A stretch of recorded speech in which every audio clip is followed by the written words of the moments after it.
Good morning. मैं OP Sharma, retired teacher. 2014 में तक मैं हिमाचल प्रदेश के एजुकेशन डिपार्टमेंट में जॉब किया करता था एज ए टीचर, और आज रिटायर्ड हूँ। आज मैं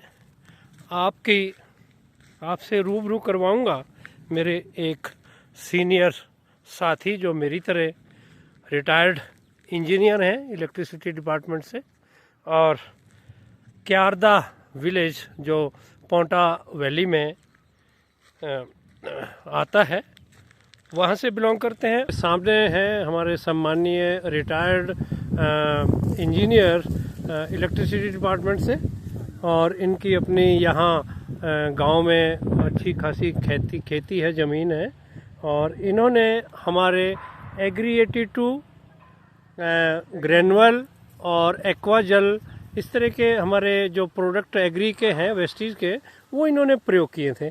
तो मैं सर आपसे जानना चाहूँगा कि आपने वो ऐसे प्रोडक्ट जो लिए थे उनका आपने किस तरह से उपयोग किया, और कैसे उसको ये आप हमें बता पाएंगे कि उनका क्या आपको लाभ मिला। आर.डी. शर्मा, रिटायर्ड एसडीओ बिजली बोर्ड हिमाचल।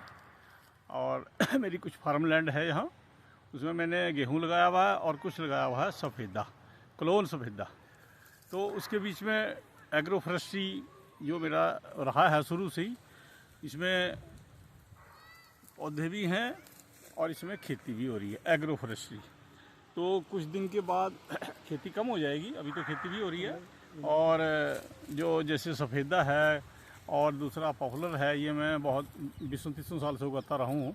तो इससे किसानों को दोहरी कीमत मिलती है। ये कैश क्रॉप है, क्योंकि ये प्लाईवुड इंडस्ट्री में यूज़ होता है, और नज़दीक में प्लाईवुड की इंडस्ट्री हमारे यमुनानगर में है, वहाँ पर ये आसानी से सेल कर सकते हैं इसको। तो खेती भी हो रही है इसमें, और हमारा जो ये सफ़ेदा और ये पौधे भी हो रहे हैं। पर इसमें इंस्टेंट आपको क्या लाभ, इसमें हमारे को क्या आपने डाला? अभी मैंने इन्होंने जैसे मुझे सजेस्ट किया था, मेरे पास यहाँ 10 बीघे ज़मीन है, उसमें सारे में खेती मतलब गेहूँ लगाई हुई थी। तो इन्होंने कंपैरिजन के लिए 1 एकड़ के लिए मुझे यह ग्रेन्यूल और एक्वा जल और 2 आइटमें दी थी। और तो एग्री 82 हाँ प्रोटेक्ट ह्यूमिक, हाँ जी। तो वो मैंने इसको सर्दियों में, जब गेहूँ जो है ना, अभी 2 महीने हुए थे बीजी को, तो उस टाइम मैंने इसमें अप्लाई किया था कंपैरिजन के लिए। तो 1 एकड़ में जहाँ हल्की ज़मीन थी उसमें डाल के मैंने इसको एक किस्म से प्रयोग करना चाहा, और जो ज़्यादा उपजाऊ ज़मीन में उसमें नहीं डाला, उसमें वही अंग्रेजी खाद जो भी NPK बराबत्ती या यूरिया डालते हैं वो डाला। तो उससे जब मैंने 1 महीने बाद इसका रिज़ल्ट देखा, तो ये जो हल्की ज़मीन में भी इसने बहुत अच्छा जो है ना रिज़ल्ट दिया गेहूं में, और उसकी पैदाइश भी बहुत अच्छी रही मेरे को, 3-3.5 क्विंटल पर बीघा। जबकि जो उपजाऊ ज़मीन है उसमें इतनी इसकी जो है ना मुझे प्रोडक्शन नहीं मिली है, इसमें मुझे ज़्यादा मिली है। और इसमें जो मैंने ये जो सफ़ेदा प्लांट लगाए थे, ये प्लांट कमज़ोर थे उस टाइम जब मैंने ये एग्रो ये जो ऑर्गेनिक खाद डाला उससे पहले। तो अब जो दूसरी ज़मीन में पौधे थे वो इससे कहीं ज़्यादा ऊंचे थे, और सामने वाले हाँ सामने वाले पहले से ऊंचे थे। हाँ, ये जो सामने वाले थे ये इससे कंपैरिजन में ऊंचे थे, कम से कम भी 4-4 फुट हाइट में ज़्यादा थे। लेकिन आज इस डेट में मैं देख रहा हूँ ये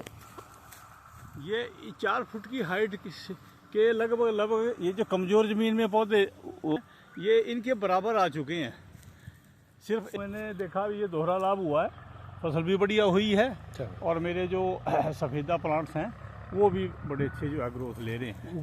तो मुझे बहुत अच्छा लगा, धन्यवाद। और ये और भी लोग अगर इसको इस तरीके से अप्लाई करेंगे या प्रयोग करेंगे तो इसका आने वाले टाइम में हमारे किसानों को बहुत फ़ायदा होगा।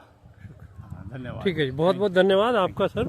आपने हमारे अप्रिशिएट किया हमारे प्रोडक्ट्स को, जो कि आजकल ग्लोबल लेवल पर फेम प्राप्त कर चुके हैं। और एग्री प्रोडक्ट तो हमारे नंबर 1 है। हम यहीं से ही अपने जो है वो जहर मुक्त खेती भी इसके साथ एक हमारा लक्ष्य है कि खेतों से जो भी प्रोडक्ट आएंगे पैदा होकर के वो जहर मुक्त होंगे, मतलब हमारे ऑर्गेनिक बन जाएंगे। और